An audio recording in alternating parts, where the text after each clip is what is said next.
నమస్తే, welcome to SS9 news. ముందుగా headlines. Ramzan శుభాకాంక్షలు తెలిపిన సీఎం జగన్. రంజాన్ వేడుకల్లో పాల్గొన్న టీడీపీ అధినేత నారా చంద్రబాబు నాయుడు. తమిళనాడు బీజేపీ చీఫ్ అన్నామలైకి మద్దతుగా నేడు రేపు నారా లోకేష్ ప్రచారం. ఢిల్లీకి బయలుదేరిన సీఎం రేవంత్ రెడ్డి.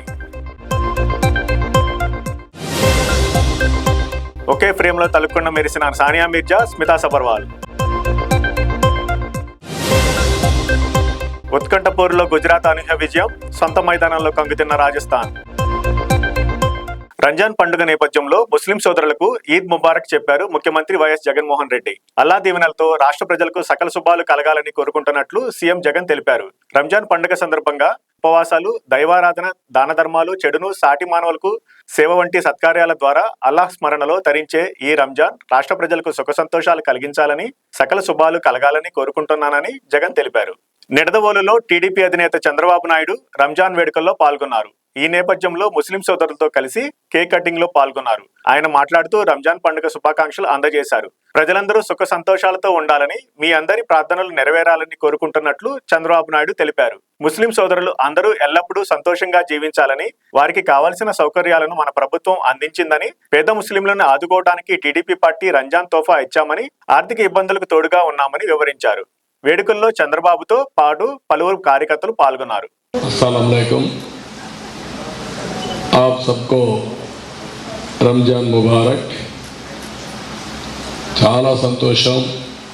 నిడదవోలులో ఈరోజు మనందరం కలిసి రంజాన్ వేడుకల్లో పార్టిసిపేట్ చేయడం, అదే మాదిరిగా ఈద్ ముబారక్ కింద మీరందరూ కూడా ఈద్ సెలబ్రేట్ చేసుకోవడం చాలా ఆనందంగా ఉంది, చాలా సంతోషంగా ఉంది. ఈరోజు మనందరం ఒకసారి ఆలోచిస్తే క్రమశిక్షణ, దాతృత్వం, ధార్మిక చింతనల కలయికే రంజాన్ మాసం. పేదలకు సహాయం చేయాలి, పరులకు ఉపకారం చేయడం కోసం చాలా స్పష్టంగా రంజాన్లో ఉంది. అందుకే ప్రతిరోజు ఈ నెలంతా కూడా ఎవరైతే ఎక్కువ దానాలు చేస్తారో వాళ్ళకి ఎక్కువ మోక్షం వస్తుందని కూడా రంజాన్ చాలా స్పష్టంగా చెప్తుంది. కఠోరమైనటువంటి క్రమశిక్షణతో సూర్యుడు ఉదయించమునిపై మీరు భోంచేసి మళ్ళా అస్తమించే వరకు మంచినీళ్ళు కూడా తాగకుండా మీరు దీక్ష చేస్తారు. అది ఒక బ్రహ్మాండమైనటువంటి అనుభవం కూడా, అనుభూతి కూడా. అలాంటి మీరు ఈ మాసంలో అల్లాను ప్రార్థించారు. న్యాయం జరగాలని, ధర్మాన్ని పరిరక్షించాలని, సకల జనులకు లాభం జరగాలని మీరు నెలంతా కూడా ప్రార్థనలు చేశారు. మీ ప్రార్థనలు మీ కుటుంబానికి, రాష్ట్రానికి, దేశానికి, ప్రపంచానికి లాభం జరగాలని మనస్ఫూర్తిగా ఆకాంక్షిస్తున్నా. మీ ప్రార్థనలు జయప్రదం కావాలని మరొకసారి మనస్ఫూర్తిగా దేవుణ్ణి కోరుకుంటున్నాను. పేద ముస్లింలు ఆదుకోవడానికి రంజాన్ తోఫా ఇచ్చాం. నేను అడుగుతున్నా, ఈరోజు మీకు రంజాన్ తోఫా వస్తూ ఉందని అడుగుతున్నా. 10 లక్షల మందికి ఇచ్చాం. పేద ముస్లింలు కూడా ఆనందంగా రంజాన్ జరుపుకోవాలని రంజాన్ తోఫా ఇచ్చిన పార్టీ తెలుగుదేశం పార్టీ. ఇదే కాదు, సంక్రాంతి రోజు కూడా మళ్ళా ముస్లిం సోదరులకు ఇచ్చి, సంక్రాంతి కానుక కూడా ఇచ్చి, 2 పండుగలు కూడా ఆనందంగా జరుపుకునేట్టుగా మీకు తోడ్పాటు చేసిన పార్టీ తెలుగుదేశం పార్టీ. ఇది కాకుండా దుల్హాన్, మీ పిల్లల పెళ్ళిళ్ళు చేయాలంటే మీకు ఆర్థిక ఇబ్బందులుంటే కాదు, ఒక అన్నగా అందరి పిల్లల పెళ్ళిళ్ళు చేయాలని 50,000 రూపాయల చొప్పున పెళ్ళికి, ఏదైనా పెళ్ళి అయితే పెళ్లి పీటల కంటే ముందే మీకు ఆర్థిక సహాయం చేసిన పార్టీ తెలుగుదేశం పార్టీ. దుల్హాన్ ఇచ్చా. ఈరోజు అడుగుతున్న దుల్హాన్ వస్తూ ఉందని అడుగుతున్నా. కొన్ని వేల మందికి ఇచ్చాం, 100 కోట్ల రూపాయలు ఇచ్చాం. ఈరోజు ఎన్నో మాటలు చెప్పాడు, 1,00,000 రూపాయలు ఇస్తా అన్నాడు. ఇచ్చాడా అని నేను అడుగుతున్నా. మళ్ళీ ఆ దుల్హాన్ రావాలంటే తెలుగుదేశం పార్టీ రావాలి. తప్పకుండా ఈసారి 1,00,000 రూపాయల చొప్పున దుల్హాన్ కింద డబ్బులు ఇచ్చి అందరి పిల్లల పెళ్లిళ్ళు చేసే కార్యక్రమానికి శ్రీకారం చుడతాం. తమిళనాడు బీజేపీ చీఫ్ అన్నామలై కుప్పస్వామికి మద్దతుగా టీడీపీ ప్రధాన కార్యదర్శి నారా లోకేష్ నేడు రేపు ప్రచారం చేయనున్నారు. కోయంబత్తూర్ లోక్సభ స్థానం నుంచి అన్నామలై బరిలో ఉన్నారు. అక్కడ తెలుగువారు అధికంగా ఉండటంతో వారిని బీజేపీ వైపు తిప్పుకునేందుకు లోకేష్ తో ప్రచారం చేయించాలని బీజేపీ నిర్ణయించింది. ఈ నేపథ్యంలో ఆయన నేడు రేపు కోయంబత్తూరులో పర్యటించి సభలు, సమావేశాలు, రోడ్ షోలో పాల్గొంటారు. ప్రభుత్వ సలహాదారు మాజీ మంత్రి షబ్బీర్ అలీ ఇంట్లో రంజాన్ వేడుకల్లో పాల్గొన్న అనంతరం ముఖ్యమంత్రి సీఎం రేవంత్ రెడ్డి ఢిల్లీకి పయనమయ్యారు. ఈ సాయంత్రం ఏఐసీసీ పెద్దలతో ఆయన భేటీ కానున్నారు. లోక్సభ ఎన్నికలకు సంబంధించి హైదరాబాద్, ఖమ్మం, కరీంనగర్ స్థానాలు పెండింగ్ లో ఉన్నాయి. ఈ స్థానాల అభ్యర్థులను ఎంపికకు సంబంధించి పార్టీ పెద్దలతో రేవంత్ భేటీ అవుతారు. ఈ భేటీలో అభ్యర్థులను ఖరారు చేయనున్నారు. ఏప్రిల్ 12వ తేదీన గుంటూరులో జరగబోయే సభలో వైఎస్ఆర్ కాంగ్రెస్ పార్టీ నాయకులు, కార్యకర్తలు అధిక సంఖ్యలో పాల్గొని విజయవంతం చేయాలని వైఎస్ఆర్ కాంగ్రెస్ పార్టీ నాయకులు పిలుపునిచ్చారు. బుధవారం గుంటూరు పశ్చిమ నియోజకవర్గంలోని వైసీపీ కార్యాలయంలో మీడియా సమావేశం నిర్వహించడం జరిగింది. ఈ సమావేశంలో మంత్రి విడుదల రజని, శాసనమండలి విప్ లేళ్ల అప్పిరెడ్డి, శాసనమండలి సభ్యులు చంద్రగిరి యేసరత్నం, ఎమ్మెల్యే మద్దాలి గిరిధర్రావు తదితరులు పాల్గొన్నారు. ఈ సందర్భంగా మాట్లాడుతూ ఇడుపులపాయ నుండి ఇచ్చాపురం వరకు వైఎస్ జగన్మోహన్ రెడ్డి చేస్తున్న బస్సు యాత్రలో భాగంగా ఏప్రిల్ 12వ తేదీన గుంటూరు రాబోతున్నారని తెలియజేశారు. ఏటుకూరు బైపాస్ రోడ్లో గల ఆంజనేయ స్వామి విగ్రహం పక్కనున్నటువంటి గ్రౌండ్లో పెద్ద ఎత్తున బహిరంగ సభ జరగబోతున్నటువంటి పరిస్థితులు. దాన్ని దృష్టిలో పెట్టుకొని ఈ రోజున పార్టీకి సంబంధించినటువంటి పెద్దలు, అదేవిధంగా రేపు ఎన్నికల్లో ఈ ప్రాంతం నుంచి పోటీ చేయబోతున్నటువంటి శాసనసభ అభ్యర్థి విడుదల రజనీ గారు, పార్లమెంట్ అభ్యర్థి కిలారి రోసీ గారితో కలిసి స్వాగతం పాయింట్ దగ్గర నుంచి కూడా బహిరంగ సభ వరకు కూడా ఎక్కడెక్కడ ఏమేమి చేయాలన్న అంశాలపైన విపులీకరంగా చర్చించడంతో పాటుగా క్షేత్రస్థాయికి వెళ్ళి వాటిని పరిశీలన చేసినటువంటి పరిస్థితులు. 3 గంటల కల్లా గుంటూరు పశ్చిమ నియోజకవర్గంలోకి హౌసింగ్ బోర్డు దగ్గర అక్కడ నుంచి బస్ యాత్ర ప్రారంభమవుతుంది. కాబట్టి దానికి సంబంధించి వైఎస్ఆర్ కాంగ్రెస్ పార్టీ కార్యకర్తలు, శ్రేణులు అందరూ కూడా 3 గంటల కల్లా కూడా స్వాగతం పాయింట్ దగ్గర వారి కేటాయించినటువంటి వార్డులకు సంబంధించిన వారందరూ కూడా అక్కడికి వచ్చే విధంగా, రిమైనింగ్ ఉన్నటువంటి వార్డులకు సంబంధించినటువంటి కార్యకర్తలందరినీ కూడా బహిరంగ సభ దగ్గరికి వచ్చే విధంగా తగిన ఏర్పాట్లు చేయటానికి నాయకులతోనూ, కార్పొరేటర్లతోనూ అందరితో కూడా చర్చించేదానికి ఈరోజు కార్యక్రమం ఏర్పాటు చేయడం జరిగింది.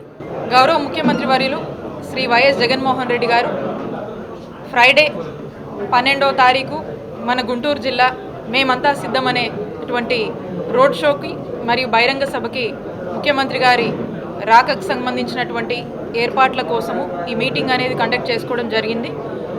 ఇప్పటికీ ముఖ్యమంత్రి గారు మన జిల్లాలోకి ఏ పాయింట్స్కి వస్తున్నారు, రోడ్ షో ద్వారా ఏ పాయింట్స్కి వస్తున్నారు, అలాగే వెన్యూ అంటే బహిరంగ సభ ఎక్కడ జరగబోతుంది అనేటువంటి పాయింట్స్కి సంబంధించి ముఖ్యమంత్రి గారి స్వాగత్ పాయింట్స్ అంటా ఉన్నాము. ఆ స్వాగత్ పాయింట్స్కి సంబంధించినటువంటి ప్రిపరేషన్స్ కోసము, అలాగే సభకు సంబంధించి పూర్తి స్థాయిలో కూడా వైఎస్ఆర్ కాంగ్రెస్ పార్టీ కార్యకర్తలందరూ కూడా మేమంతా సిద్ధమని చెప్పి గౌరవ ముఖ్యమంత్రి వర్యులు శ్రీ వైఎస్ జగన్మోహన్ రెడ్డి గారు ఇచ్చినటువంటి పాలనలో ప్రజలంతా చాలా సంతోషంగా ఉండి మరి పెద్ద ఎత్తున కూడా ముఖ్యమంత్రి గారికి మద్దతు తెలపడానికి వస్తున్నటువంటి సందర్భంగా మరి ఏర్పాట్లకు సంబంధించి అన్నిటి గురించి కూడా ఒక ప్రిపరేటరీ మీటింగ్ అనేది చేయడం జరిగింది. మరి ముఖ్యంగా గుంటూరు వెస్ట్కి సంబంధించి 2 రిసీవింగ్ పాయింట్స్ ఉండబోతా ఉన్నాయి. ఒకటి హౌసింగ్ బోర్డ్ కాలనీలో ముఖ్యమంత్రి గారు ఎంటర్ అవబోతా ఉన్నారు.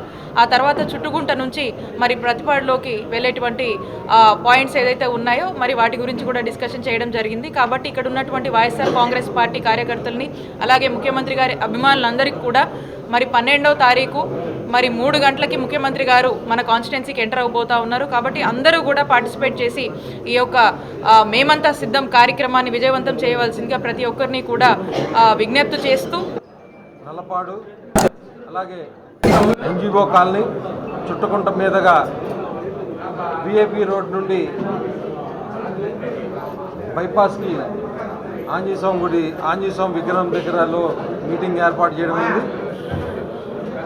మరి సుమారుగా 1,50,000 మందితో ఈ సభని ఈ ప్రాంగణాన్ని మరి డిజైన్ చేయడం జరుగుతూ ఉంది. కాబట్టి అందరూ కూడా మరి కార్యకర్తలందరూ కూడా ఉత్సాహంగా ఈ మీటింగ్లో పాల్గొనాలా, అచ్చంగా అలాగే ఈ రోడ్ షోస్లో పాల్గొనాలని చెప్పి మరి అందరినీ కూడా మేము మనస్ఫూర్తిగా కోరుకుంటా ఉన్నాము. అలాగే నాయకులందరూ కూడా ఈరోజు మరి ఆ వేదిక దగ్గర వెళ్ళడం కానీ ఆ రోడ్ షో మ్యాప్ కానీ అన్నీ చూడటం కూడా జరిగింది. మన తగిన ఏర్పాట్లు కూడా అన్నీ కూడా ఇప్పటికే ప్రారంభమైనాయి. అలాగే కార్యకర్తలందరూ కూడా ఈరోజు ఈ సిద్ధం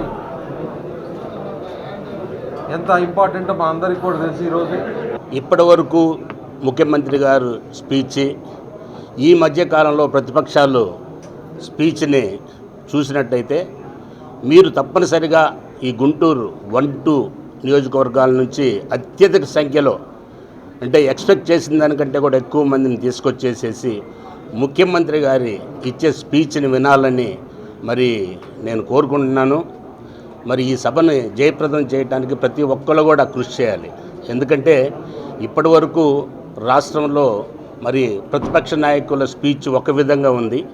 దాన్ని పూర్తిగా యూటర్న్ తీసేసుకొని అన్నీ మన సంక్షేమం, మనం ఇచ్చే పథకాలన్నింటినీ కూడా కాపీ కొట్టేసి వాటిని మాయమాటలతో చెప్పాలనే ప్రయత్నం చేస్తున్నారు. దానికి విరుగుడుగా మన ముఖ్యమంత్రి గారు చక్కని స్పీచ్ ఇస్తున్నారు.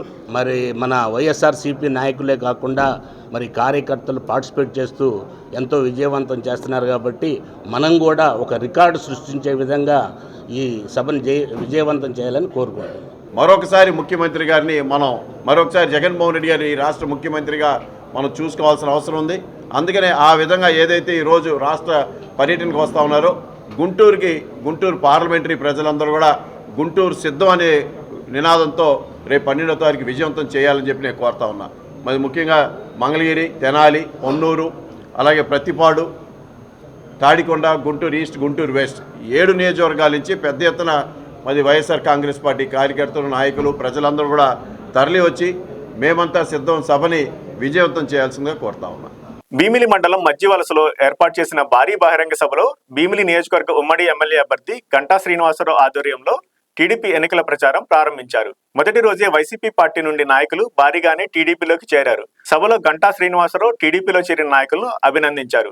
ఈ చేరికలతో భీమిలి నియోజకవర్గం చాలా బలోపేతమైందని అన్నారు. వైఎస్ఆర్ పార్టీ నాయకులు తెలుగుదేశం పార్టీ ఘన విజయం సాధిస్తుందని చెప్పారు. వైఎస్ఆర్ పార్టీ నాయకులు బెదిరింపులు చేస్తే నేను టీడీపీ పార్టీ నాయకులకు లక్ష్మణ రేఖలా ఉంటానని చెప్పారు. గడిచిన 5 ఏళ్లలో వైసీపీ చేసిన పాలన రాక్షస పాలనలా ఉందని విమర్శించారు. జగన్మోహన్ రెడ్డి నవరత్నాల్లో 85% కూడా నెరవేర్చలేదని అన్నారు.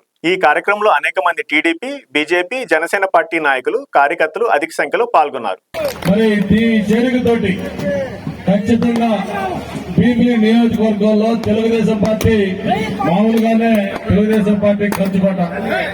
మరి ఈ రోజు ఈ చేరికతోటి మరింత బలోపేతమైంది. ఒక తిరుగులేని శక్తిగా భీమిలిలో తెలుగుదేశం పార్టీ తయారైందని చెప్పడానికి ఏ మాత్రం కూడా సంకోచం అవసరం లేదు.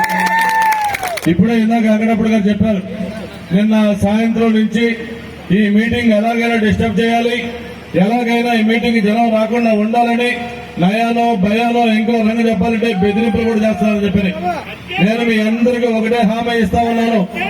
మీరే కాదు, తెలుగుదేశం పార్టీని అభిమానించే ప్రతి ఒక్కరికి కూడా నేను ఒక లక్ష్మణ రేఖలాగా మీ అందరికీ అండగా ఉంటానని చెప్పి అందరికీ హామీ ఇస్తాను.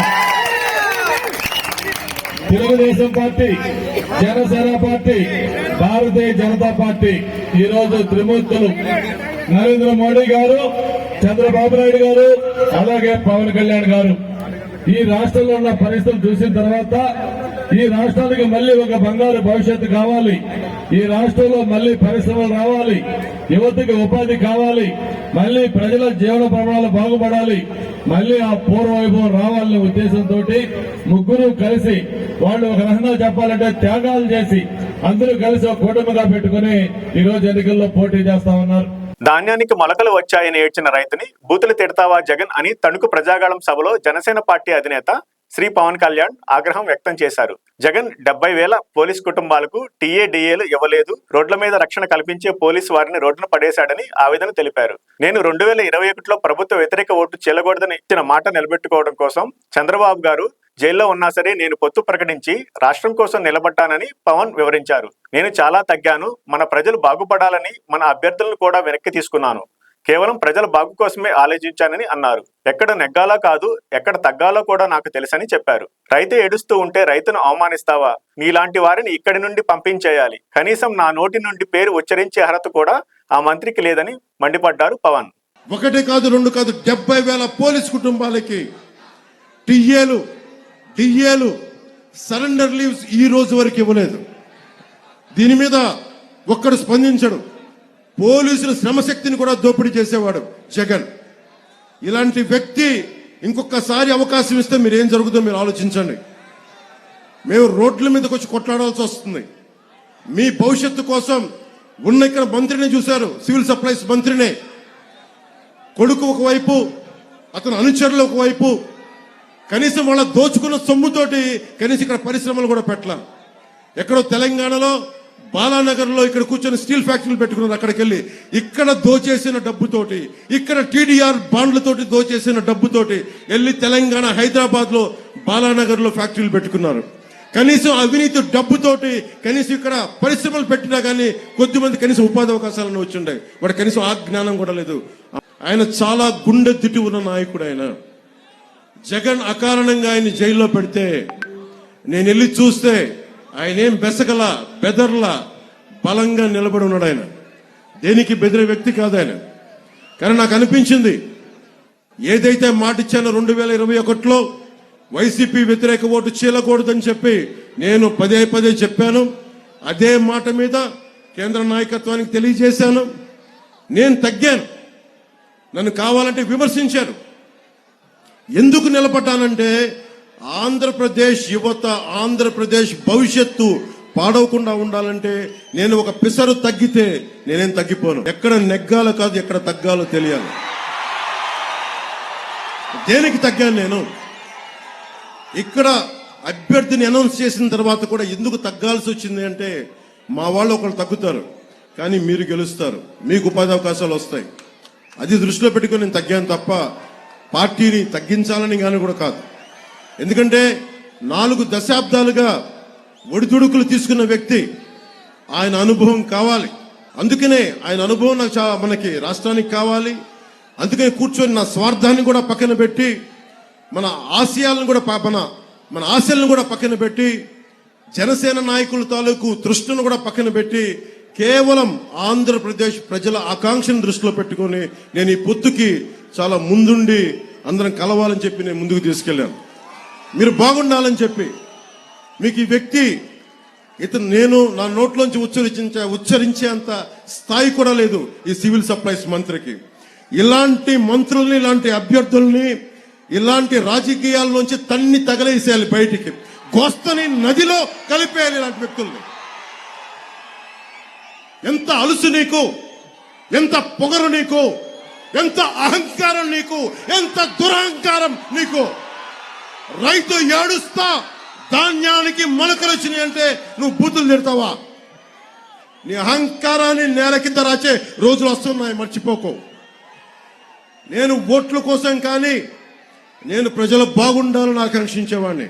తిరుమలలో భక్తుల రద్దీ పెరిగింది. నేడు శ్రీవారి సర్వదర్శనానికి భక్తులు 13 కంపార్ట్మెంట్లలో వేచి ఉన్నారు. టోకెన్ లేని భక్తులకు శ్రీవారి సర్వదర్శనానికి 12 గంటల సమయం పడుతుంది. శ్రీవారిని 65,750 మంది భక్తులు దర్శించుకుని మొక్కులు చెల్లించుకున్నారు. 24,466 మంది భక్తులు స్వామివారికి తలనీలాలు సమర్పించారు. నిన్న శ్రీవారి హుండీ ఆదాయం సుమారు 3.53 కోట్ల రూపాయలు వచ్చినట్లు టీటీడీ వెల్లడించింది. తాజాగా బంగారం, వెండి ధరలు పెరిగాయి. దేశ రాజధాని ఢిల్లీలో 22 క్యారెట్ల 10 గ్రాముల బంగారం ధర 67,698 రూపాయలు ఉండగా, 24 క్యారెట్ల 10 గ్రాముల బంగారం ధర 73,906 రూపాయలుగా ఉంది. హైదరాబాద్, విజయవాడలో 22 క్యారెట్ల 10 గ్రాముల బంగారం ధర 67,698 రూపాయలు ఉండగా, 24 క్యారెట్ల బంగారం ధర 73,660 రూపాయలుగా ఉంది. వెండి ధరలు స్వల్పంగా తగ్గాయి. ఢిల్లీలో కిలో వెండి ధర 85,000 రూపాయలుగా ఉంది. హైదరాబాద్, విజయవాడలో కిలో వెండి ధర 88,500 రూపాయల వద్ద కొనసాగుతుంది. రంజాన్ పండుగ సందర్భంగా మాజీ టెన్నిస్ క్రీడాకారిణి సానియా మీర్జా ఐఏఎస్ అధికారిని స్మితా సబర్వాల్ కలుసుకున్నారు. వీరిద్దరు కలిసి రంజాన్ వేడుకల్లో పాల్గొన్నారు. ఈ సందర్భంగా సానియాతో కలిసి దిగిన ఫోటోలను స్మిత తన ఇన్స్టాగ్రామ్ ఖాతా ద్వారా షేర్ చేశారు. ఈద్ ముబారక్, రంజాన్ ముబారక్, హైదరాబాదీస్ వంటి హ్యాష్ ట్యాగులతో ఫోటోలను ఐఏఎస్ ఆఫీసర్ పంచుకున్నారు. ఇక ఒకే ఫ్రేమ్ లో తడుక్కున మెరిసిన సానియా స్మితలను చూసిన నెటిజన్లు తనదైన శైలిలో స్పందిస్తున్నారు. జైపూర్లోని సవాయ్ మాన్సింగ్ స్టేడియంలో బుధవారం జరిగిన ఐపీఎల్ మ్యాచ్ లో రాజస్థాన్ రాయల్స్ పై గుజరాత్ టైటాన్స్ 3 వికెట్ల తేడాతో థ్రిల్లింగ్ విక్టరీని నమోదు చేసింది. 197 పరుగుల భారీ లక్ష్య ఛేదనతో బరిలోకి దిగిన గుజరాత్ ఆఖరి బంతికి టార్గెట్ ను అందుకుంది. జీటీ బ్యాటర్ల కెప్టెన్ శుభ్మన్ హాఫ్ సెంచరీ 72 పరుగులతో, సుదర్శన్ 35 పరుగులతో రాణించారు. చివరిలో రషీద్ ఖాన్ 24 పరుగులతో నాటౌట్ గా ఉండగా రాహుల్ తెవాటియా 22 పరుగులతో అద్భుతమైన పోరాటంతో జట్టుకు విజయాన్ని అందించారు. ఇక చివరి బంతికి గుజరాత్ విజయాన్ని 2 పరుగులు కావాల్సి ఉండగా రషీద్ ఖాన్ బౌండరీ కొట్టడంతో టైటాన్స్ థ్రిల్లింగ్ విక్టరీని నమోదు చేసింది. బులెటిన్ ముగించే ముందు హెడ్లైన్స్ మరొకసారి. రంజాన్ శుభాకాంక్షలు తెలిపిన సీఎం జగన్. రంజాన్ వేడుకల్లో పాల్గొన్న టీడీపీ అధినేత నారా చంద్రబాబు నాయుడు. తమిళనాడు బీజేపీ చీఫ్ అన్నామలైకి మద్దతుగా నేడు రేపు నారా లోకేష్ ప్రచారం. ఢిల్లీకి బయలుదేరిన సీఎం రేవంత్ రెడ్డి. ఒకే ఫ్రేమ్ లో తలుపుకుండా మెరిసిన సానియా మీర్జా, స్మితా సబర్వాల్. ఉత్కంఠపూర్లో గుజరాత్ అనూహ్య విజయం, సొంత మైదానంలో కంగుతిన్న రాజస్థాన్. చూస్తూనే ఉండండి SS9 న్యూస్.